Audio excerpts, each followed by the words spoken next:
भगवान अपने भक्तों के साथ खेलते हैं, उनकी परीक्षा लेते हैं और फिर उनको अपना बनाते हैं। राम ने भी अपने भक्तों के साथ ऐसी ही लीलाएं की हैं।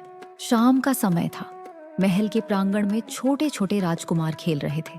उनके साथ उनके दोस्त, सेवक और अब काक भुसुंडी भी।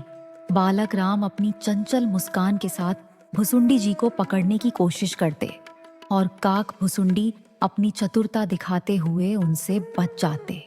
कभी राम जी दौड़कर उनके पंख पकड़ने की कोशिश करते, कभी उन्हें अपने छोटे धनुष से निशाना बनाते और भुसुंडी जी हमेशा मुस्कुराकर दूर उड़ जाते। लंबे समय तक खेलते हुए काक भुसुंडी थक गए, उनके पंख भारी हो गए। अंत में वो राम जी के पास आकर शांत होकर बैठ गए और फिर हुआ कुछ ऐसा जो सबके लिए अलौकिक था। राम ने मुस्कुराते काक भुसुंडी को उठाया और प्यार से अपने मुख में डाल लिया। और जब काक भुसुंडी, जो राम के मुख के अंदर गए, ने अपनी आंखें खोलकर देखी तो वो हैरान रह गए। उन्होंने देखा चंद्र और सूर्य अपने अपने पथ पर घूम रहे हैं, तारे टिमटिमा रहे हैं और बीच में एक ही रूप, नारायण का, विष्णु का, राम का। ये तो पूरा ब्रह्मांड है। मैं राम के अंदर हूँ तो पूरी सृष्टि उनके अंदर ही बसती है। और फिर राम ने मुस्कुराते हुए उन्हें अपने मुख से बाहर निकाल दिया, जैसे कुछ हुआ ही ना हो। ये थी राम जी की एक लीला, काक भुसुंडी के साथ खेलने की। श्री राम के सुंदर रूप की चर्चा धरती से लेकर कैलाश पर्वत तक पहुंच गई थी। हर दिन उनकी बाल लीलाओं की कथाएं देवलोक में गूंज रही थीं। भगवान शंकर, जो अपने आराध्य श्री राम के दर्शन के लिए हमेशा तरस जाते थे, अपने आप को रोक न पाए।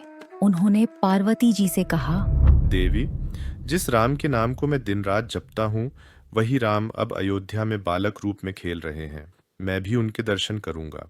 यह सोचकर भोलेनाथ ने एक वानर का रूप धारण किया और धरती लोक पर उतर आए। और अचानक से अयोध्या की गलियों में एक मदारी और उसका बंदर लोगों को करतब दिखाने लगे। किंतु यह सामान्य खेल न था। मदारी और बंदर दोनों ही रूप भगवान शंकर के ही थे। राजमहल के द्वार पर जब डमरू बजा तो लोगों की भीड़ इकट्ठी हो गई। श्री राम अपने भाइयों के साथ वहां आ गए। बंदर ने दोनों हाथ जोड़कर राम को प्रणाम किया। उनकी मुस्कान देखकर राम खिलखिलाकर हंस पड़े। भोलेनाथ का हृदय आनंद से भर गया। एक रूप में वे मदारी थे जो बंदर को नचा रहे थे और दूसरे रूप में वही बंदर था जो राम के सामने नाच रहा था। समस्त जगत को नचाने वाले श्री राम अपने ही सेवक के नृत्य को देख प्रसन्न होकर ताली बजाने लगे। फिर अचानक राम मस्ती में बोले, मुझे ये बंदर चाहिए।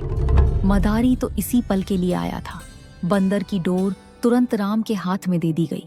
अब भोलेनाथ के वानर रूप को अपने प्रभु के पास रहने का अवसर मिल गया।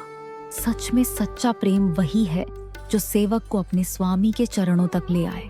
यह वो अनोखा क्षण था जो रामायण के इतिहास में सदा के लिए अमर हो गया, जहां महादेव अपने स्वामी के लिए सेवक बने और सेवक के रूप में उन्हें हमेशा के लिए अपने पास पा लिया। तो ये थी श्री राम की एक और बाल लीला। अगले एपिसोड में देखिए सीता का बचपन।